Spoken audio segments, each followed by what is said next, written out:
안녕하세요. 오늘도 시청해주셔서 감사드리고요. 바로 사연 읽어보겠습니다. 안녕하세요. 평소 유튜브를 즐겨 듣는 결혼 8년차 30대 주부입니다. 슬슬 무더운 여름이 시작될 기미가 보이네요. 저는 남편과 함께 작은 펍을 운영하는 자영업자예요. 쉽게 말하면 호프집이죠. 최근 몇 년 동안 예기치 않은 전세계 거리두기 때문에 장사가 많이 어려웠죠. 그래도 올해부터는 거리두기도 완화되고 영업시간 제한도 풀렸으니 차츰 회복하지 않을까 내심 기대하고 있습니다. 내 아들이고 내가 키웠다. 돈 조금 바란 게 그리 잘못된 거니? 아이고야, 이거 무서워서 며느리한테 말이나 하겠니? 저는 사업을 시작하면서 시댁과의 갈등이 엄청났어요. 가까이서 현금이 왔다 갔다 하는 장사를 하다 보니 돈 때문에 다투는 일들이 잦아지는 건 필연적인 결과였죠. 특히나 철없이 외아들에게 의지하려는 시댁 두 분의 가치관이 문제였습니다. 상황도 생각지 않고 무조건 효도라는 차원에서 이것저것 요구해오는 두 분이 얼마나 얄밉고 화가 나던지 그동안 있었던 일을 하나하나 풀어놓는다면 아마 일주일이라도 모자랄 겁니다. 욱하는 성미에 자기 잘난 줄 알고 버럭버럭 소리 지르는 시아버지. 하나밖에 없는 늙은 부모한테 그 정도도 아깝냐? 라는 말로 무조건적인 헌신을 원하는 시어머니. 그리고 인근에 살면서 촌수도 멀지만 저희 부부에게 잔소리를 늘어놓던 시이모님까지. 제가 그동안 어떤 일들에 치이고 살았는지 이번 기회에 한번 풀어놔 보겠습니다. 너는 이거 조금 가져간 거 가지고 쫌생이처럼 뭘 그렇게 야단이야? 남들이 보면 내가 금거북이 가져간 줄 알겠다. 호들갑 좀 그만 떨어. 시어미가 이 정도도 못 가져가? 남편과 호프집을 운영하게 된 건 3년 전의 일이었어요. 원래 저는 20대 후반부터 카페를 운영했고 남편은 요식업에 종사했던 사람이었습니다. 결혼을 하고 난 뒤 이제껏 모은 돈과 정부 지원 창업 자금을 이용해서 우리들만의 가게를 오픈하자고 예전부터 이야기를 나눈 상태였죠. 요즘 젊은 사람들 사이에서 유행하는 펍 스타일로 호프집을 열어 동네 젊은이들을 주 고객층으로 삼자는 생각이었습니다. 그리고 그동안 모았던 돈과 여러 은행 업무 끝에 드디어 저희는 목도 좋고 크기도 적절한 상가를 임대해 호프집을 열었습니다. SNS와 인터넷을 이용해서 여러 홍보를 진행한 끝에 동네 맛집, 동네 데이트 장소로 입소문이 돌기 시작했고 가게는 서서히 기반을 잡아갔죠. 이때에도 조짐은 있었어요. 우리가 좀 도와줄까? 광고는 전단지가 짱 아니니. 우리가 시간도 널널하고 내 친구들 동원하면 후딱이지. 인건비도 있으니까 한 달에 200만 주면 바로 아마.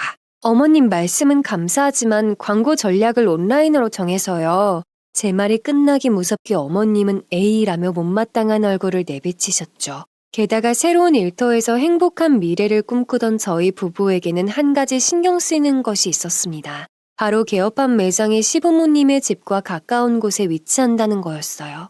가게와 시댁과 저희 집은 차로 15분 정도, 대중교통으로는 버스 3에서 4정거장 정도의 거리였습니다. 물론 시댁과 아무런 마찰이 없던 사이였다면 문제가 없었겠지만 저희 시부모님은 성격이 아주 남다르신 분들이라 결혼 전에도 후에도 몇 번이나 크고 작은 갈등이 있었거든요. 사사건건 외아들의 살림살이에 관심을 두는가 하면 이제껏 키워온 효도를 반드시 받아내야겠다고 본인들 입으로 서스럼 없이 이야기하는 억척스러운 성품의 두 분이었죠.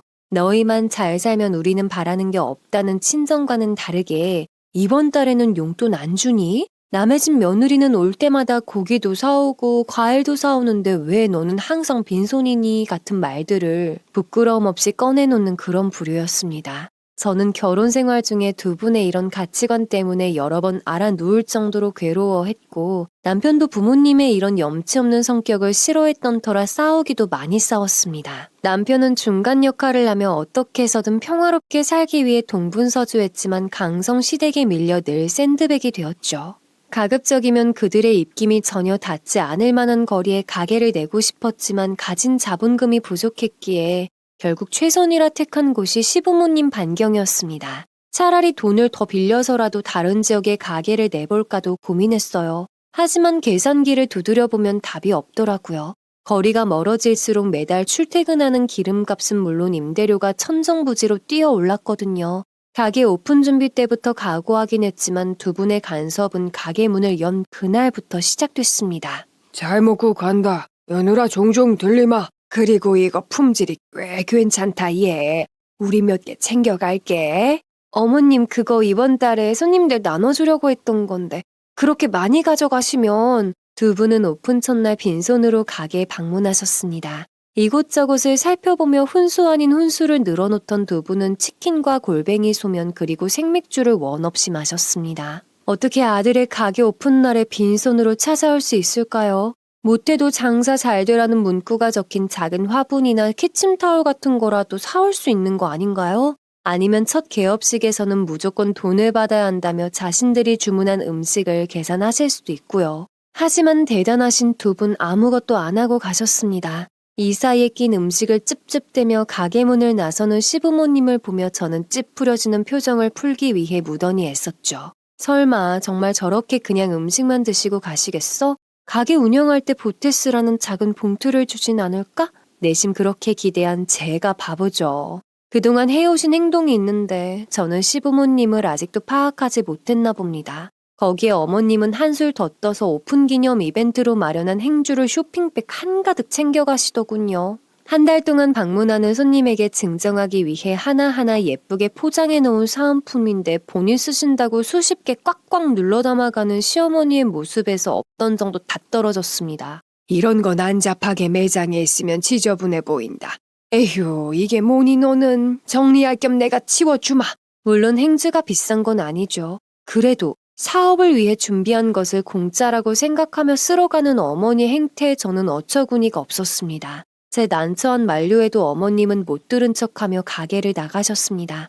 남편은 주방에서 주문 들어온 요리를 처리하느라 어머님의 이런 행동을 못 보았고 나중에 제가 얘기했더니 두 분 정말 싫다. 한숨을 푹 쉬었죠. 어머님, 아버님은 매사에 이런 식이었어요. 어릴 적부터 없는 살림에 억척스럽게 살아왔기 때문에 염치가 없는 게 기본 성격이 되었달까요? 가족끼리 식사를 하러 나갈 때도 단 한 번도 지갑을 열지 않는 두 분이시죠. 아들 키우느라 내가 이때까지 고생했으니까 이 정도는 부모님으로서 얻어먹는 게 당연하다라는 마인드가 뼛속까지 박혀 있었습니다. 이 맛에 아들 키운 거지. 들어보면 다른 집 아들들은 뭐 미국이네, 괌이네, 필리핀이네 여행 주구장창 시켜준다던데. 물론 그러실 수 있죠. 하지만 그 빈도나 강도가 점점 상식 이상으로 커져만 갔어요. 친정에 가면 늘 상다리가 부러지게 갈비찜이며 잡채며 소고기며 차려주시는데 그런 친정과 시댁을 비교하면 하늘과 땅 차이였죠. 남편은 결혼 초기 때부터 지금까지 사위 대접을 톡톡히 받지만 저는 단 한 번도 제대로 된 며느리 대접을 받아본 적 없었습니다. 처음에는 서운함이 전부였다면 날이 갈수록 시댁에 대한 불만이 커져만 갔습니다. 하루는 또 이런 일이 있었어요. 점심 이후 저녁 장사를 위해 오픈 준비가 한창인 3시경쯤 됐었을라나요? 보유하던 가게 안으로 사람들이 왁자지껄 4-5명의 손님이 쏟아져 들어왔습니다. 주방에서 물을 썰고 있던 저는 오픈도 하지 않았는데 들이닥치는 손님들을 보고는 깜짝 놀랐죠. 아들 나왔다. 친구들하고 지나가다가 잠깐 들렸어. 어머, 여기 인테리어 너무 잘 해놨네. 반가워요. 우리는 저기 앉자. 황당 그 자체. 어머님이 친구들을 데리고 가게에 연락도 없이 찾아온 겁니다. 저는 손을 씻은 후 황급히 매장으로 나가며 오픈 전이라고 말씀드렸습니다. 어머님은 손님으로 온 게 아니라 아들 가게 구경시켜주려는 거라며 얼굴에 철판을 깔고 자리에 앉았습니다. 도착한 아주머님들은 앉자마자 메뉴판을 살펴보더라고요. 마침 남편은 장사에 필요한 재료를 사러 인근 시장에 나갔던 터라 저 혼자서 그들을 상대할 수밖에 없었습니다. 어머님은 마치 자기 안방이라도 된 양 생맥주 기계에서 직접 맥주를 뽑아 테이블로 옮겼습니다. 또 주방 옆에 놓인 마른 안주 바구니에 뻥 튀기며 진미채를 수북히 쌓아서 가져가셨습니다. 호들갑 떠는 어머님의 친구들이 주문서에 이것저것을 체크할 때 저는 눈을 꽉 감고 끓어오르는 화를 참았습니다. 어머님은 치킨과 마른 안주 등 맥주 안주를 3-4개 주문하셨습니다. 친구분들에게 대접하는 것이라고 생각하는 모양인데 준비도 안 된 상태에서 무전 취식 손님을 강제로 받아야 하는 저는 혈압이 상승할 수밖에 없었죠. 시장에서 도착한 남편은 저 혼자 주방에서 동분서주하고 있는 모습을 보고 깜짝 놀랐습니다. 남편은 주방 뒤로 어머님을 불러낸 뒤 볼멘 소리를 냈습니다. 어머니 이렇게 말씀도 없이 불쑥 찾아오시면 안 돼요. 저희 오픈 준비를 해야 저녁 장사를 하죠. 야, 내가 친구들한테 우리 아들 자랑 치러 온 건데 이 정도도 못하냐? 잠깐 있다 갈 건데 뭘 그렇게 찡찡대? 너네는 정말 부모 알기를 개떡같이 하는 것 같다. 개념 없는 말들로 남편의 속을 벅벅 긁어놓는 시어머니의 목소리. 결국 저희는 재료 손질하랴 어머님 손님들의 주문을 해결하느라 정신없는 오후를 보냈습니다. 역시나 잘 먹고 가요. 종종 올게요. 웃으면서 떠나는 어머님과 일행들. 빈손으로 왔다 그냥 가버리는 그들의 뒷모습에 또 오세요라는 말은 나오지 않았습니다. 스트레스를 잔뜩 받은 그날 저희 부부는 어떻게 장사를 했는지 모를 정도로 정신없었죠. 가게 일은 잘 돼? 언제 한번 가서 김서방이랑 보고 싶은데. 지금은 바쁘지? 우리 언제 가는 게 좋을지 엄마한테 얘기해줘? 아니야 엄마 미리 얘기만 해주면 돼. 이번 주에 시간 비워둘 테니 일찍 와. 친정에서도 저희의 가게를 보러 오고 싶어 하셨습니다. 친정은 오픈 초기에는 정신이 없을 것 같다며 이렇게 저희 사정을 배려해 주는데 왜 시댁 어르신들은 그런 인간적인 배려가 없는지 모르겠습니다. 아무튼 엄마와 아빠는 차로 1시간 반 거리를 달려 저희 가게에 놀러 오셨습니다. 가게에 들어서는 두 분, 아빠는 혼자 들기도 어려운 거대한 개업 화분을 품에 안고 있었습니다. 요즘 비싸기로 유명한 몬스테라 화분이었습니다. 이 정도 크기면 좋기 100만 원 가까이는 되어 보였습니다. 아빠는 인테리어에 좋은 화분을 수소문해서 구해왔다고 말해주셨습니다. 요즘 이 나무가 젊은 사람들한테 유행이라더라. 말씀하시면서 내려놓는 화분. 가게 분위기가 확 사는 느낌이었어요. 아들, 딸 돈방석에 앉아라 라는 재미있는 리본 글씨가 적힌 개업 선물을 보니 마음이 찡해왔습니다. 두 분은 남편이 만든 음식을 맛보고 영업에 방해될까 걱정된다며 일찍 자리에서 일어나셨습니다. 그러면서 저와 남편에게 두툼한 봉투 하나를 건네줬죠. 가게 여는데 얼마나 돈을 많이 썼겠냐며 작지만 필요한 곳에 쓰라고 주시는 마음이었습니다. 친정의 태도와 시댁의 모습. 제가 비교를 안 하고 싶어도 안 할 수 없는 상황 맞죠? 이럴 때마다 친정엄마에게 전화를 내 하소연을 했죠. 엄마, 돈은 돈대로 다 빠지고 장사는 장사대로 말아먹을 것 같아. 스트레스 때문에 진짜 미치겠어. 에휴, 그냥 그러려니 해라. 시간 지나면 잠잠해지시겠지. 한 달이 지나자 가게 운영은 조금씩 안정화되어 갔습니다. 단골 손님도 생겼고 남편의 요리 솜씨에 반한 사람들이 배달로 술안주를 주문하기도 했죠. 저희는 두 사람의 인력만으로는 어려워서 아르바이트생을 채용했습니다. 둘이서 각각 벌었던 것보다 펍을 운영하는 수입이 나아져가며 조금씩 흑자를 저축하기도 했죠. 물론 아직 인테리어비며 조리기구 구입비며 갚아야 하는 빚은 많이 남아있었지만 여윳돈을 미리 챙겨놔야 큰 문제가 생길 경우 당황하지 않고 해결할 수 있으니까요. 저희 부부의 삶은 시부모님의 무분별한 간섭이나 개입이 없으면 단란하고 화목한 가정입니다. 남편은 성실하고 책임감 있으며 저를 배려하는 남자죠. 저 역시 남편과 함께 행복한 삶을 꿈꾸며 최선을 다해 매일매일을 살아나갔습니다. 자기야 여러모로 미안해. 좀만 더 열심히 버텨보자. 그러면 분명 좋은 일 있을 거야. 알았어. 자기만 믿고 갈게. 그래도 너무 힘들다. 그런 우리에게 시부모님은 대체 왜 끼어들어서 문제를 일으키고 가는지 모르겠어요. 심심할 때 한번 찔러본다는 그런 식의 태도랄까요?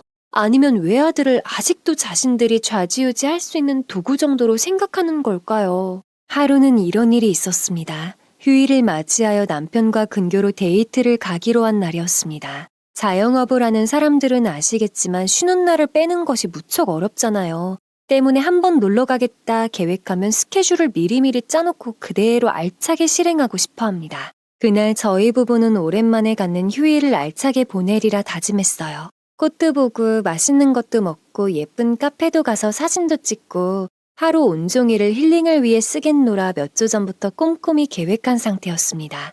뷰가 좋은 자리를 차지하기 위해 사전 예약을 해놓을 정도로 아주 기대했던 데이트였죠. 쉬는 날 당일이 되어 한참 놀고 있는데 문득 남편의 전화벨이 울렸습니다. 남편은 몇 초 동안 핸드폰을 바라보다 또 무슨 일인 거지? 혼잣말을 중얼거리며 전화를 받았죠.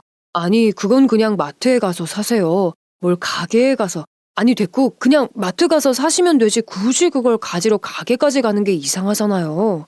왜 그래? 가게 문 제대로 못 닫아서 문제 생기면 어떡하시려고요. 아 정말. 걸려온 전화의 주인공은 시어머니였습니다. 남편은 긴 통화 동안 실랑 일을 하더니 마지못해 가게의 비밀번호를 알려주었습니다. 기분 좋게 데이트하던 도중에 무슨 날벼락이랍니까. 저는 어머님이 닫혀있는 가게에 찾아와서 뭘 하시려는지 이해가 가지 않았습니다. 전화를 끊은 남편의 얼굴엔 짜증이 가득했습니다. 저는 어머님이 왜 가게에 가시려는 거냐고 묻자 남편은 아무것도 아니라며 말을 돌렸습니다. 자신의 어머니가 이해가지 않는 행동을 하는 걸 저한테 말하기 껄끄러웠던 거죠. 제가 빨리 이야기해달라 재촉하니 겨우 입에서 나온 말은 어이가 없다 못해 말문이 턱 막힐 정도였습니다. 가게에 있는 무 몇 개만 가져간대. 깍두기 담그신다고. 아니 무가 얼마나 한다고 그걸 가지러 거기까지 가셔? 내 말이. 몰라. 얼른 밥 먹고 집에 가자. 남편과 저의 오랜만의 데이트는 그전화 이후로 망쳐버렸습니다. 남편은 심기가 불편해져서 뚱한 표정으로 밥을 먹었고 저는 어머님의 그런 행동이 이해가 안 된다는 식의 투덜거림을 계속했죠. 남편은 또 그 얘기에 그만 얘기하라며 실랑이를 하다 결국 냉랭한 분위기로 집에 돌아왔습니다. 어머님이라는 존재가 우리 사이에 끼면 이렇게 행복했던 순간도 유리창 깨지듯 와장창 깨져버리는 패턴. 언제쯤 끝이 날까요? 다음날 찝찝한 기분으로 가게에 도착했을 때 저는 어수선하게 변해 있는 가게 내부를 보고 할 말을 잃었습니다. 장사를 위해 준비해뒀던 여러 식재료들이 하나둘 사라져 있었던 것입니다. 재고조사를 제가 담당하고 있었기 때문에 굳이 장부를 열지 않아도 어떤 것이 얼마나 사라졌는지 대충 알 수 있었습니다. 어머님이 가져간다고 얘기했던 무는 물론이고 닭튀김할 때 썼던 대용량 절단 냉동닭, 부침가루, 육포, 계란 2판, 심지어는 마른 안주로 나갔던 대용량 뻥튀기까지 한 봉지가 통째로 없어졌습니다. 저는 너무나도 기가 막힌 나머지 매장에 설치해두었던 CCTV를 되감아 보았습니다. 영상 속에는 어머님과 여성 한 명이 등장했습니다. 누구지? 싶어 자세히 살펴봤더니 어머님과 죽이 잘 맞는 이모님이었습니다. 두 사람은 불이 꺼진 가게에 들어와서 박스 안에 쌓여있던 무 몇 개를 챙기더니 나가려다 말고 다시 돌아왔습니다. 그러고는 본격적으로 냉장고를 열어 여러 가지 식재료들을 꺼내기 시작했습니다. 왼손으로는 들고 갈 수 없겠다 생각했는지 가게 뒤편에 쌓아두었던 빈 박스를 꺼내오던 이모님. 그 안에 자신들이 꺼내놓은 재료 하나하나를 담기 시작했습니다. 게다가 조그만하게 뭐라 하시는데 그 음성까지 확인할 수 있었죠. 아유, 이 많은 걸 그냥 배포 있게 나눠주지. 어차피 장사 안 되면 다 썩을걸. 왜 이리 경제관념이 없는 거야? 여자가 이렇게 살림살이 하면 망하는 법인데. 더구나 마지막에 자기 키만한 대용량 뻥튀기 봉지를 끙끙대며 끌고 가는 어머님의 모습을 끝으로 영상은 종료되었습니다. 저는 단전에서부터 부글부글 끓어오르는 분노를 참을 수 없었습니다. 대체 왜 저러시는 걸까요? 밥 한 끼 못 먹을 정도로 찢어지게 가난한 양반들이라면 말도 안 합니다. 아이고 오죽했으면 아들네 가게에 와서 저런 추태를 부릴까? 오히려 짠한 마음이 들었었죠. 하지만 그분들 그렇게 거지 똥구멍에 콩나물을 빼먹을 정도로 궁핍한 사람들이 아니거든요. 그럼에도 불구하고 아들의 사업장에 와서 장사에 필요한 식재료들을 모조리 쓸어가는 저 추태를 저는 대체 어디까지 참아야 하는 걸까요? 그 당시의 심정으로는 112에 도난 신고를 해버리고 싶을 정도로 화가 끓어올랐지만 찬물을 벌컥벌컥 들이키며 간신히 참아냈습니다. 저는 고민했습니다. 남편이 이 사실을 알면 장사 전에 또 시댁과 한바탕 하겠죠. 뿐만 아니라 자신의 부모님의 부끄러운 행동을 보는 남편은 얼마나 마음이 다칠까 싶더라고요. 그래서 저는 CCTV 영상을 USB에 저장해 둔 뒤 아무 일도 없었다는 듯 장사 준비를 시작했습니다. 시장에 가 있는 남편에게는 재고조사에 문제 있었는지 재료가 부족하다고 전화를 걸었죠. 매 시간마다 푹푹 한숨이 새어나오는 걸 참기 어려웠던 날이었습니다. 생각하면 생각할수록 두 분의 행동이 이해가 가지 않았습니다. 아무리 아들의 가게라고 하지만 엄연히 따지면 타인의 사업장인데 말도 없이 이렇게 본인들이 필요한 재료를 몽땅 가져가 버리는 시댁 어른들에게 진절머리가 나더군요. 그리고 앞으로 이런 일이 거듭된다면 저 역시도 가만히 있지 않겠다고 정도를 넘으면 절도죄로 신고해버리겠다고 이를 갈았습니다. 그 사건이 있은 후 시어머니를 만날 기회는 몇 번 있었습니다. 역시나 가게를 준비하고 있을 때 연락도 없이 찾아와서 생맥주와 안주를 마시며 본인 혼자 쉬다 가는 만남이었죠. 시어머님은 자신이 저지른 일에는 일말의 죄책감도 없는지 여전히 뻔뻔했습니다. 그리고 올 때마다 제 집인 양 생맥주를 뽑아 벌컥벌컥 마시며 큰 소리로 떠들며 저희에게 효도를 바라는 훈수를 내뱉었죠. 하는 행동 하나하나가 다 교양 없고 무식해 보였습니다. 부모님과 원래부터 사이가 좋지 않았던 남편은 아나무인으로 행동하는 부모님을 상대하지 않으려 주방에서 나오지 않았습니다. 때문에 제가 어쩔 수 없이 그 이야기에 억지로 맞장구를 쳤죠. 이렇게 연락도 없이 불쑥불쑥 찾아오지 말라고 말씀드렸잖아요. 한창 바쁠 시간인데 왜 남의 일터에 와서 놀다 가는 거예요, 진짜. 야, 내가 남이냐. 일일이 허락받고 오게? 네 여보 키우는 엄마인데 더럽게 치사하게 구네. 손님 오기 전에 잠깐 들리는 건데 넌 뭐가 항상 그리 불만이야?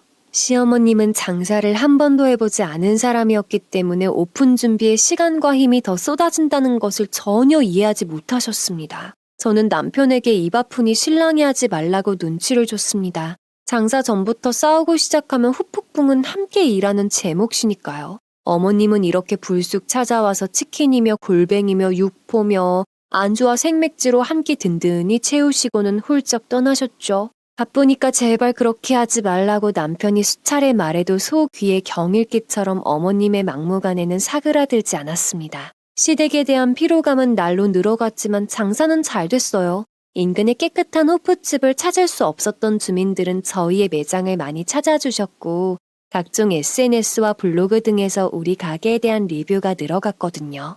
테이블 수를 늘리기 위해 가게 앞 공터를 정비하여 파라솔 테이블도 놓았죠. 주말의 경우엔 웨이팅이 있을 정도로 장사는 흥했습니다. 아르바이트생도 1명에서 2명으로 늘어났죠. 장사가 잘 되는 만큼 저희의 기쁨이 높아졌지만 사람 속을 긁어가는 시댁 때문에 그 기쁨이 상쇄된다는 사실이 참 안타까웠습니다. 아나무인 철면피 재질이었던 시부모님의 행패는 여기서 그치지 않았습니다. 저희 가정이 한바탕 뒤집어지는 사건이 여름 휴가가 끼어있는 여름에 일어났습니다. 호프집은 여름이 피크입니다. 무더운 여름밤에 시원한 생맥주를 마시며 대화를 나누는 것이 대한민국 성인들의 흔한 풍경이죠. 저희는 애초부터 성수기인 여름에는 최대한 휴일 없이 열심히 일하려고 마음먹었습니다. 그래서 여름 휴가는 처음부터 생각하지 않았죠. 매일매일 새벽 4시가 넘는 시간에 퇴근하고 다시 점심쯤 출근 준비를 하는 쳇바퀴를 돌고 있는데 대뜸 시아버지가 여름 휴가를 말씀하시는 겁니다. 아버님, 저희는 여름 휴가 못 가요. 호프집은 여름이 성수기인데 장기 휴가 떠난 거 알면 손님들이 다 분산되기도 하고요. 저희는 계획 없으니 두 분이 재밌게 다녀오세요. 그런 게 어딨냐. 남의 집 애들은 부모님 모시고 계곡도 가고 바다도 가고 한다는데 너네는 일만 중하고 우리는 뒷전이냐? 그게 무슨 말씀이세요? 저희 가게 열기 전부터 항상 따로 휴가 챙겼었는데 왜 갑자기 그러시는데요? 아버님의 잔소리는 한없이 이어졌습니다. 그놈의 친구 자식들은 무슨 돈과 시간이 그렇게 많길래 부모님을 데리고 스페인도 다녀오고 LA도 다녀오는 걸까요? 또 아버님은 저희에게 베푸신 건 하나도 없으면서 뭘 그리 대접받고 싶어서 안달이 나 있는 걸까요? 아버님은 얼굴이 시뻘개질 정도로 일장 연설을 하시더니 마침내 결론을 말씀하시더군요. 올해는 본인들의 휴가비를 저희가 지원하라는 것이었습니다. 저는 기가 막혔습니다. 결혼 이후 저희가 매년 두 분과 휴가를 함께 다녔다거나 미리서 계획한 어떤 일정이 있었다거나 하면 그 말씀 이해라도 합니다. 가게를 오픈하기 전 둘 다 각자의 직장에 다닐 때는 어떻게 보내는지 연락 한번 할까 말까였으면서 갑자기 가족 공동체를 운운하며 저희에게 휴가비를 요구하다뇨? 저희에게 돈을 맡겨놨나 싶더라고요. 그냥 바람이나 쐬고 오려고. 에휴, 근데 이거 뭐 사정이 여유치 않네. 그래서 말인데 조금 지원해줄 수 없니? 우리가 무슨 세계 일주를 시켜달라고 하는 것도 아니잖니. 여름 내내 쉬지도 못하고 고생한다. 놀러는 못 가겠지만 그래도 틈틈이 맛있는 거라도 먹어라 하면서 돈 10,000원이라도 쥐어주진 못할 망정 본인들 놀러가는 돈을 내놓으라고 뻔뻔스럽게 말씀하시니 남편의 구겨진 인상은 찌그러진 캔처럼 더욱 일그러졌습니다. 침을 튀기며 휴가비를 요구하던 아버님은 너네 장사 잘 된다고 소문 다 났는데 부모한테 효도도 안 하냐? 로 이어졌습니다. 북적북적한 가게를 보니 돈 꽤나 만지고 있구나 생각하신 모양입니다. 앞서 말씀드렸다시피 가게를 오픈한 것은 저희 자본보다 은행 돈이 더 많이 들어갔어요. 손님이 북적이긴 했지만 겨울철 비수기의 수입을 고려하면 그렇게 돈방석에 앉은 것도 아니었죠. 속사정은 아무것도 모르면서 대뜸 효도를 운운하는 아버님 때문에 남편은 결국 폭발했습니다. 돈은 무슨 돈이에요? 막말로 아버지랑 어머니 가게 오픈할 때 뭐 도와준 거 있으세요? 장인어른 장모님은 뭐 해주신 줄 아세요? 제가 이 사람 앞에서 창피해서 말도 못해요. 뭐야, 그쪽은 그쪽이고 우리는 우리지. 너 지금 비교하는 거냐? 야, 임마, 우리는 너 대학 보내고 이까지 키우느라 허리가 휘었어. 그럼 자식 키우면서 안 힘든 부모가 있어요?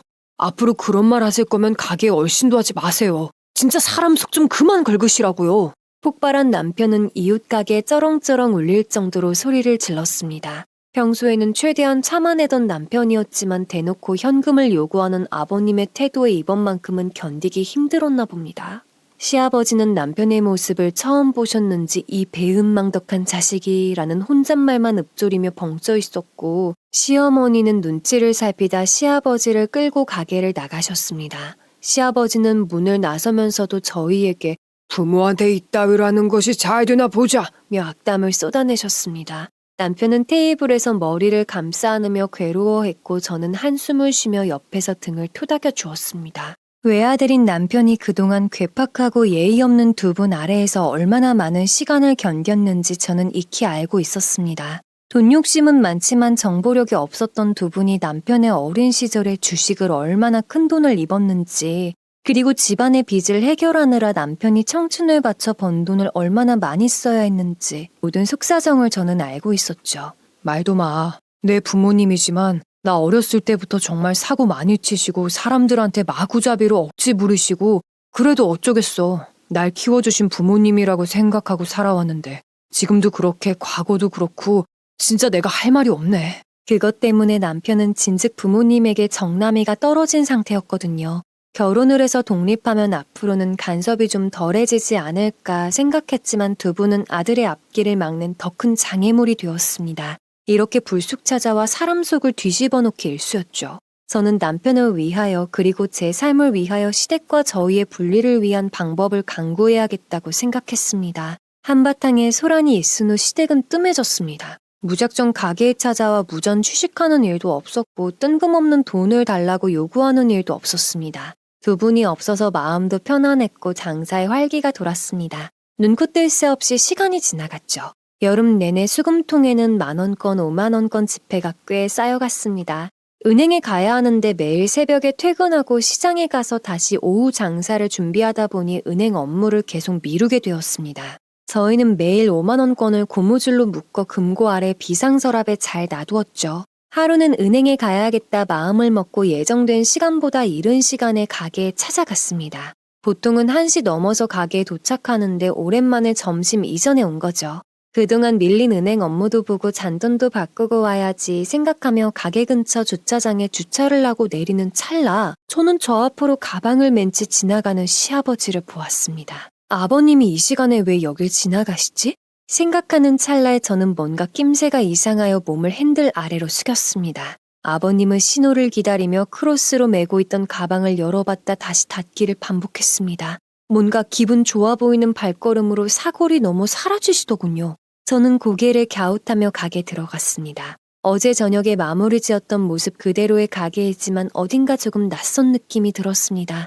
이 기시감은 뭐지? 라고 생각할 때 저는 혹시나 싶은 마음에 금고를 열었습니다. 잔돈들이 가지런히 놓여 있었지만 어제와는 사뭇 다른 느낌이 들었습니다. 이른 시간에 가게 앞에서 마주친 아버님의 모습과 앞으로 둘러맨 크로스 가방 그리고 저번에 시어머니 식재료 도난 사건이 소용돌이 치듯 머릿속에 떠다녔습니다. 저는 혹시나 싶은 마음에 가게 CCTV 프로그램을 돌려보았습니다.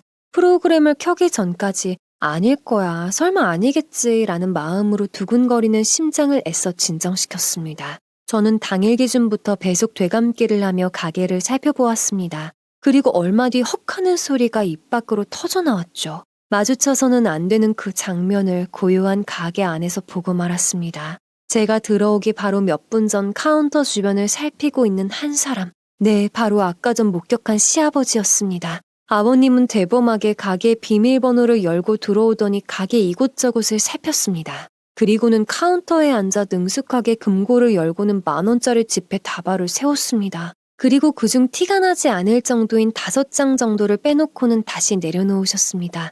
5,000원권도 5장 정도. 그렇게 현금을 일부 챙긴 아버님은 카운터에서 빠져나오기 전 자신이 건드려 살짝 삐뚤어진 노트를 다시 일직선으로 정리하는 유도 면밀함을 보였습니다. 그런 뒤 가게 안을 어슬렁거리다 뻥튀기를 한 줌 크게 쥐어 입에 털어넣으며 가게를 빠져나가셨습니다. 그 행각은 불과 3분 정도 걸린 시간 안에 끝이 났습니다. 저는 터질 것 같은 심장을 진정시키며 혹시나 싶어 시간을 되감기해 나갔습니다. 가게를 정리하고 있는 우리의 모습, 왁자지껄한 밤 11시의 모습, 재료 준비에 바쁜 모습 등이 순차적으로 역재생되며 하루가 지나고 이틀이 지나갔습니다. 그리고 얼마 뒤 일주일 전 같은 시간에 등장한 아버님의 모습이 나타났습니다. 배속을 줄이고 확인했더니 오늘과 비슷한 시간에 가게에 들어오셔서 오늘과 같은 일을 반복하고 나가셨더군요. 저는 카운터 아래 비상금 서랍에 놔두었던 5만 원 다발이 떠올랐습니다. 다행히 장부들 아래 깊숙한 곳에 넣어두어서인지 5만 원권은 아무런 이상 없이 놓여 있었습니다. 저는 가방에 돈을 넣어 은행에 다녀온 뒤 깊은 고민에 빠졌습니다. 이것은 명백한 절도죠. 아무리 부모 자식 간의 일이라도 타인의 자금을 이런 식으로 수차례 훔쳐간 것은 법적으로 문제 삼을 수 있는 일이었습니다. 시아버지의 이 행동은 과거 시어머니의 식재료 도난 사건과는 비교하지 못할 정도로 끔찍한 문제였습니다. 솔직하게 남편에게 이야기하는 게 맞을지 아니면 시댁 어른들과 직접 대화하는 게 나을지 도저히 분간이 가지 않았습니다. 이 사건을 남편이 알게 된다면 아버님과 남편 사이엔 상상도 못할 일이 벌어지지 않을까 걱정되었습니다. 평소 부모님에게 반감이 많았던 남편이었으니까요. 그렇다고 제가 아버님과 단둘이 얘기하는 것은 상상하기도 싫었죠. 저는 우선 이 사건을 저 혼자 알고 있기로 마음먹었습니다. 그리고 아버님의 행각이 담긴 CCTV 영상을 모두 갈무리해서 USB에 옮겨 담았습니다. 생각보다 여러 번 매장을 방문했던 아버님. 남편과 아버님이 여행 경비 이야기로 다투고 얼마 지나지 않은 날부터 이렇게 찾아와 소액을 훔쳐가셨더군요. 예전 시어머니 CCTV 파일 옆으로 여러 개의 동영상 파일이 생성되었습니다. 저는 USB를 서랍 깊숙한 곳에 잘 놔두었죠. 그리고 영상들을 잃어버릴지도 모른다는 생각이 들어 드라이브에 백업해 놓았습니다. 그리고 가게의 비밀번호를 모두 바꿔서 시댁의 비밀스런 출입은 불가능해졌습니다. 우리 여름 내내 제대로 못 쉬었는데 이번 추석에 여행이나 갈까? 맞다, 이번에 연휴 길지? 나는 좋지. 강원도나 바닷가 가서 푹 쉬다 올까? 슬슬 가디건을 걸칠 만큼 서늘한 가을이 찾아왔습니다. 가을 역시도 선선한 바람 때문에 손님이 끊이지 않는 계절이죠. 다행이었던 것은 그의 추석 연휴가 9월에 잡혔다는 것이었습니다. 저희는 3달 동안 제대로 쉬지 못했던 것을 이번 추석 연휴에 쓰자고 생각했어요. 양쪽 모두 제사가 없는 집안이다 보니 하루씩 머물다 오고 나머지 연휴 3일을 근교에 가서 몸도 지지고 피로도 풀고 오자고 말이죠. 친정에 미리 이 계획을 이야기했더니 그동안 너무 힘들었을 텐데 굳이 무리해서 찾아올 필요 없다고 말씀하셨습니다. 됐어. 피곤한데 뭐로니. 그냥 니들끼리 만난 거 먹고 푹 쉬어. 엄마 아빠는 오랜만에 영화 좀 보고 데이트 좀 할 테니까 방해하지 마라. 그에 반해 시댁의 반응은 난리였죠. 너는 아들이 맞냐부터 시작해서 추석에는 부모님과 같이 있는 게 예의라는 지론으로 저희의 계획을 야단쳤습니다. 남편은 제대로 쉬지도 못해서 이번에 쉴 거라고 단호하게 말하고 시어머니의 고함을 뒤로한 채 통화를 종료했죠. 저는 예전부터 시댁에 쌓여있는 마음 불편한 일이 있었기 때문에 이번 추석이 조금 걱정이 되기도 했지만 그래 하루만 보내면 되니까 생각했습니다. 연휴가 시작된 날 저희는 먼저 친정집에 들렀습니다. 친정에서는 오랜만에 본 딸과 사위를 위해 갈비탕을 비롯한 여러 잔치 음식들로 한상 가득 대접해 주셨습니다. 남편은 장인 장모에게 깍듯하게 예의를 갖추고 농담도 던질 줄 아는 여유 있는 모습이었습니다. 엄마와 아빠는 늘 사위 칭찬이 마르지 않았고 남편 역시도 친정집을 제 집처럼 편안해했죠. 이렇게만 보면 마음의 불편함이 아무것도 없는 평범한 부부 같아 보였습니다. 저희 부모님은 딸과 사위가 시댁에 어떤 갈등을 갖고 있는지 꿈에도 알지 못할 겁니다. 그렇게 하루가 지나고 저희는 시댁으로 이동했습니다. 시댁에 도착하니 시어머니와 시아버지가 아무런 준비를 하지 않은 채 TV를 보고 계셨습니다. 저는 친정집에서 가져온 각종 음식들을 식탁에 차려놓고 점심 식사를 준비했습니다. 남편은 명절인데 아무런 음식도 안 하고 있었냐고 시부모님께 쏘아붙였고 시어머니는 콧방귀를 끼며 저와 남편을 흘겨보았습니다. 누가 보면 귀한 손님 오신 줄 알겠다. 너네는 시댁부터 와야지 친정부터 찾아가냐? 누가 가르친 순서냐?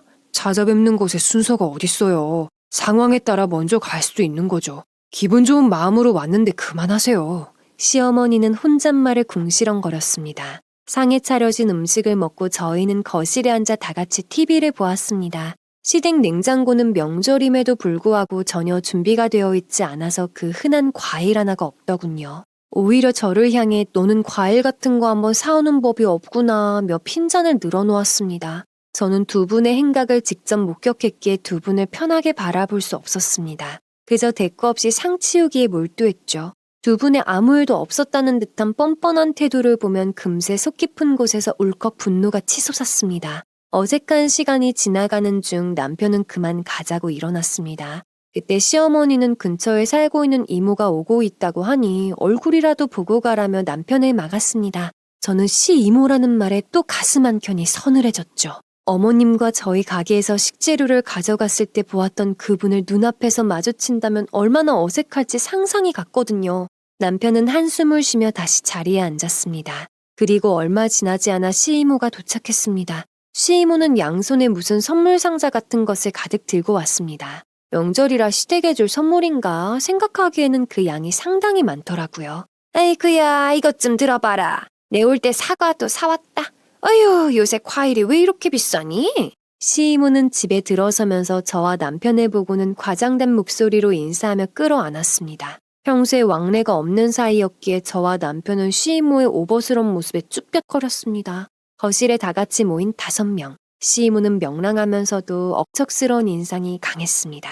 남편은 어떨지 모르겠지만 저와 시이모의 접점은 결혼식 때 봤던 건 외에는 없었거든요. 그 영상에서도 어머니와 풍채가 비슷해서 시이모라는 것을 느낄 수 있었던 정도니 거의 남남이라고 해도 과언이 아닌 사이였습니다. 하지만 시이모님은 마치 오래전부터 무척이나 친했던 사이라는 듯 대화를 하며 제 어깨를 터치하기도 하고 말을 놓으며 농담을 건네기도 했습니다. 친화력이 좋으신 분인가 보네 생각했지만 그래도 뭔가 수상쩍은 느낌이 들었습니다. 얘 너 가져온 것 좀 보여줘봐. 맞다. 내가 너네 오랜만에 만난다고 해서 이것저것 좀 챙겨와 봤어. 잠시만. 한창 대화를 나누던 두 분은 약속이라도 한 것처럼 자연스럽게 대화의 흐름을 바꾸었습니다. 뭐 하는 거지? 저와 남편의 머리에는 물음표가 떴습니다. 시이모는 바리바리 들고 왔던 쇼핑백들을 거실로 가지고 나왔습니다. 처음 들어보는 브랜드의 상표가 대문짝만하게 박혀있는 제품들이었습니다. 샴푸, 린스 세트는 물론 꿀단지도 있었고요. 양말 세트, 치약 세트, 박스에 차곡차곡 들어있던 다양한 생필품이 거실에 펼쳐졌습니다. 저는 말하지 않아도 이 물건들이 어디에 쓰이는 물건인지 느껴졌습니다. 시이모는 명절을 맞이하여 만난 저희에게 다단계 상품을 팔려고 하는 것이었습니다. 내가 요즘 다니는 회사의 물건들인데 어찌나 품질이 좋은지. 요즘은 어린 사람들도 다 쓰고 있거든. 요새 너네 가게 운영하면서 필요한 게 있나 싶어서 들고 와봤어. 저희 이런 거 필요 없어요. 써보고 말해 써보고. 나도 이모가 줘서 한번 써보니까 괜찮더라. 특히 이 치약이 아주 개운해. 저편에 앉아 계셨던 시아버지는 갑자기 적극적이 되어서 저희 앞으로 물건을 설명하기 시작했습니다. 저와 남편은 갑작스러운 상황에 시선을 교환했죠.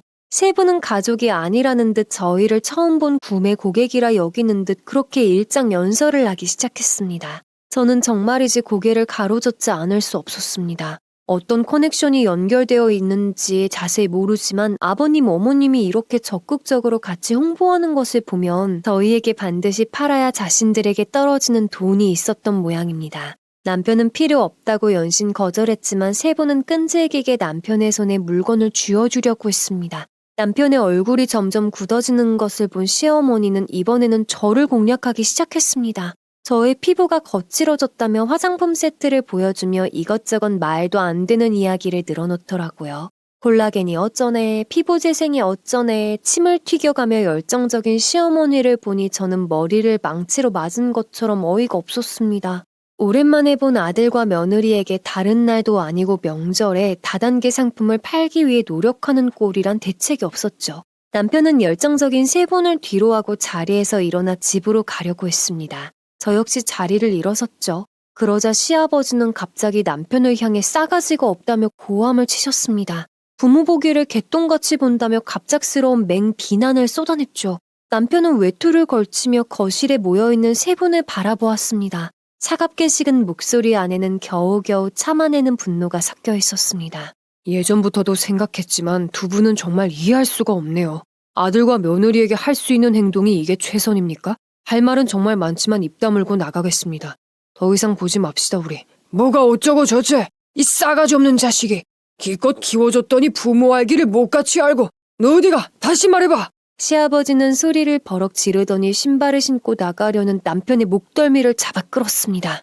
남편도 분노하여 아버님의 팔을 털어냈습니다. 아버님은 우악스런 남편의 행동에 뒤로 주춤했습니다. 거실에 있던 시어머니와 시이모는 깜짝 놀라며 저와 남편을 향해 악담을 퍼붓기 시작했습니다. 못된 것들이라고 배은망덕한 것들이라며 말이죠. 저 역시 외투를 입으며 어금니를 딱 깨물었습니다.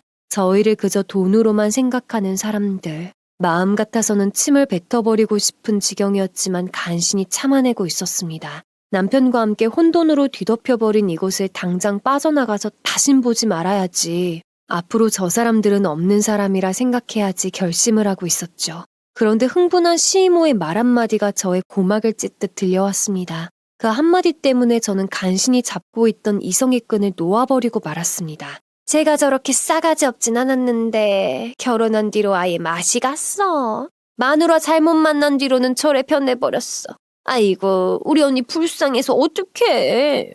저는 신발을 신다 말고 고개를 들어 시이모를 노려봤습니다. 시이모는 팔짱을 낀 채 저를 보며 혀를 차고 있었습니다. 시이모는 쉬지 않고 입을 놀렸습니다. 결혼 이전에는 가족을 위해 돈도 많이 갖다 주던 조카가 꽃뱀 같은 여자 하나 만나서 저 지경이 되었다고 말이죠. 남편은 어서 나가자며 제 손을 잡아 끌었습니다. 저는 남편의 손을 뿌리치고 신발을 벗어던지며 다시 거실로 들어갔습니다. 시어머니와 시이모 두 분은 저의 행동에 놀라는 기색을 비치며 소파에 앉아 있었습니다. 저는 시어머니와 시이모 사이에 서서 소리쳤습니다. 수치심이라는 게 없는 분들입니까? 남의 가게에 가서 물건 훔쳐가시는 사람들이 뭐요? 꽃뱀이요?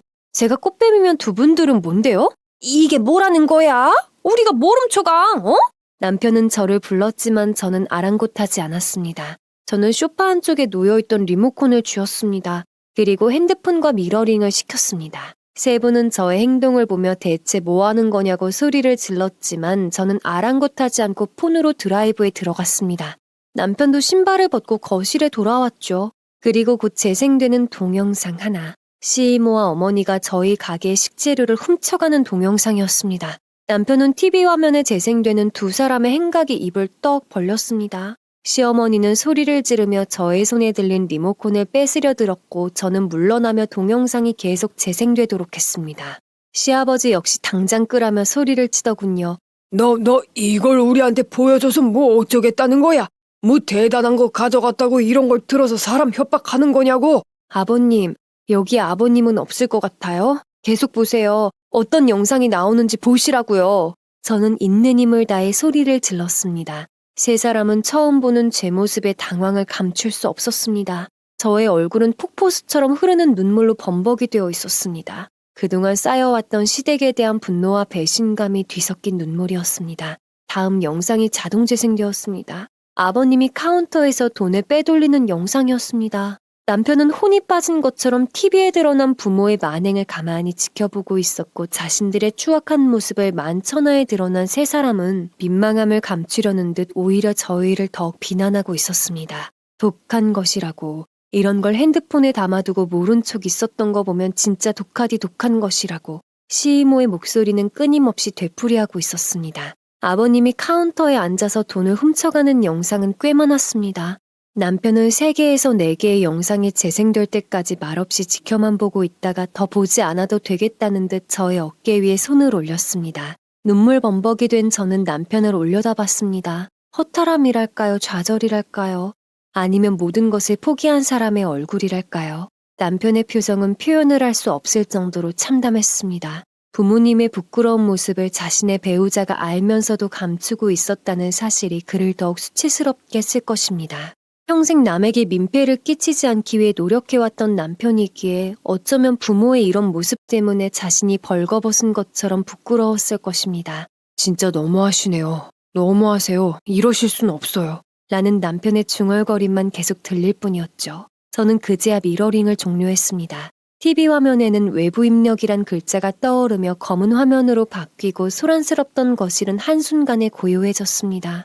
저는 눈물을 소매로 벅벅 닦으며 소파에 앉아있던 시어머니와 시이모 그리고 한편에 서 있던 아버지를 쳐다보았고 그들은 부끄러움이 아닌 분노로 가득한 표정으로 저를 노려보고 있었습니다. 남편은 부들부들 떨리는 목소리로 천천히 말을 꺼냈습니다. 세 사람은 가만히 서 있는 남편에게로 시선을 돌렸습니다. 그래도 부모니까 내가 참아야지 했던 일들이 많았습니다. 얼마나 고생했으면 저렇게 행동할까? 최대한 그렇게 생각하려고 노력했습니다. 남편은 그 다음 말을 꺼내기 위해 오랜 시간을 공들였습니다. 무슨 이야기를 꺼내야 자신의 진심이 전달될지, 어떻게 이야기해야 될지를 오랫동안 고민하는 것처럼 보였습니다. 근데요, 제가 오늘에서야 알았네요. 부모라는 게 부모답지 않다면 이제는 제 삶에서 놓을 수도 있겠다는 것을요. 남편은 시어머니를 한참이나 쳐다봤습니다. 시어머니는 무언가 말을 꺼내려고 하다가 입을 꾹 다물어 버렸습니다. 그리고 고개를 돌려 자신의 아버지를 바라보았습니다. 시아버지는 그 추한 행동을 저질렀음에도 뭐가 그리 당당한지 남편을 똑바로 쳐다보고 있었습니다. 그리고 자신은 여전히 떳떳하다는 것처럼 턱을 치켜들고 있었습니다. 아빠가 좀 급해서 그랬다. 그걸 그렇게 도끼는 뜨고 꿇어봐. 에휴, 불효자식 같으니라고. 남편은 깨달은 것 같았습니다. 자신의 부모들은 절대로 변하지 않을 것이라는 걸요. 그리고 앞으로는 자신에게뿐만 아니라 타인들에게까지 부끄러운 모습들을 계속해서 보여줄 사람들이라는 것을요. CCTV를 보고도 반성하는 기색이 하나도 없었던 시아버지를 보며 남편은 드디어 포기라는 것을 선택했습니다. 널브러져 있는 시이모의 다단계 판매 물건들을 제치고 저와 남편은 시댁을 빠져나왔습니다. 등 뒤에서 시어머니가 어딜 가 이 나쁜 것들아! 라고 소리쳤지만 남편은 진이 빠져버린 저의 손을 잡고 터덜터덜 걸을 뿐이었습니다. 가족 모두가 모여 맛있는 음식을 먹고 서로의 앞날의 덕담을 나누는 명절에 저희는 시댁과의 절연을 선택했습니다. 남들처럼 마음의 고통 없이 살기 위한 선택을 한 날이라는 점에서 그 명절은 저희에게 의미 있는 순간이었을지도 모릅니다. 저희는 남은 3일간의 연휴 동안 미리 예약해두었던 숙소에서 머리를 맞대며 앞으로 어떻게 살아갈지를 논의했습니다. 남편은 한 번도 제 앞에서 무너진 적이 없었는데 그땐 술을 진탕 마시며 대성통곡을 했습니다. 그리고 시부모가 한 잘못을 저에게 대신해서 사과하더군요. 저는 그런 남편을 위해서라도 더 이상 부모라고 말하기엔 부끄러운 사람들에게 인생을 끌려다니지 않기로 맹세했습니다. 자기야, 우리 지금 이렇게 사는 게 맞을까? 결단 내리고 벗어나자. 그래, 이제 그만하고 싶네. 저희는 다른 지역으로 새로운 가게를 내기 위해 정보를 모았습니다. 그동안 모아뒀던 목돈과 은행의 도움으로 조금 더 상권이 좋은 곳을 알아볼 수 있었습니다. 입소문이 돌아 인기가 많았던 저희 가게 역시 권리금을 받고 좋은 가격에 뺄 수 있었죠. 그동안의 고생을 보상이라도 해주는 듯 가게 이전 문제는 일사천리로 진행되었습니다. 시댁과는 어떻게 됐냐고요? 그 일이 있은 후 며칠 뒤 두 분은 남편에게 연락을 해왔습니다. 또 어떤 이야기로 속을 뒤집어 놓으려 하는지 몰랐죠. 남편은 흔들리지 않고 두 사람의 연락을 철저히 피했습니다. 계속해서 연락을 받지 않자 하루는 가게로 찾아오셨습니다. 부모님을 발견한 남편은 아르바이트생에게 가게를 맡긴 뒤 그 즉시 자리를 떠버렸습니다. 그리고 한 번만 더 연락 없이 찾아온다면 경찰에 신고를 하겠다는 강경책을 꺼냈죠. 그만 좀 하세요. 제 얼굴 안 보이세요? 아들이 이렇게 죽어가고 있는데 어찌 이러실 수가 있냐고요. 정말 아들 죽는 걸 보고 싶으신 거예요? 주변 사람들한테 아빠 엄마가 하는 행동이 맞는지 물어보시라고요. 하나밖에 없는 아들이 이토록 자신들을 경멸하고 있다는 것을 이제야 깨달았는지 두 분은 드디어 말이 통할 정도의 수준에 올라왔습니다. 그렇다고 해도 뒤돌아선 남편의 마음을 쉽게 다시 되돌릴 순 없겠죠. 새롭게 시작하는 곳은 이전 가게보다 규모가 컸습니다. 상가가 밀집되어 있던 곳이었기에 장사는 더욱 잘 되었어요. 이전 가게가 잘 되어 큰 규모로 이전했다고 생각한 손님들도 생겨났습니다. 남편과 저는 시댁이라는 무거운 짐을 한쪽에 내려둔 채로 열심히 사업에 매진했고 그 결과 수입은 예전보다 훨씬 좋아졌습니다. 예기치 못한 전 세계적인 거리두기로 휘청일 때도 있었지만 그래도 지금까지 꿋꿋하게 버텨나가고 있죠. 그리고 규제가 풀린 지금 다시 해가 떠오를 거라는 생각에 북적북적 찾아오는 손님들을 기대하고 있습니다. 저의 기막힌 사연 어떻게 들으셨나요? 말도 안 되는 일이 넘치는 게 삶이라지만 저의 시댁도 보통이 아니었죠. 세상에는 저희처럼 부모라는 이름의 짐을 등에 지고 살아가는 분들이 많이 있을 겁니다. 부모 자식 간의 천륜, 단칼에 무자르듯 뚝 끊어버리기는 어렵겠지만 그래도 한 번은 내려놓아야 할 시기가 있는 것 같습니다. 천륜 때문에 숨통이 조여올 때는 억지로 숨을 몰아쉬지 말고 직접 살 길을 찾아 나가시는 건 어떨까요? 결국 그 선택이 나중에는 반드시 필요한 선택일 수도 있고 어쩌면 다른 종류의 복이 되어 돌아올지도 모르니까요. 결국 진정으로 사랑하는 마음이 생기지 않는다면 그 어떤 효도도 효도가 아닐 수 있다는 점을 기억하셨으면 좋겠습니다. 그럼 사연은 이쯤에서 마치고요. 저는 이만 물러가겠습니다. 지금까지 길고 긴 사연 들어주셔서 감사합니다. 모두의 앞날이 행복하시길 바랍니다.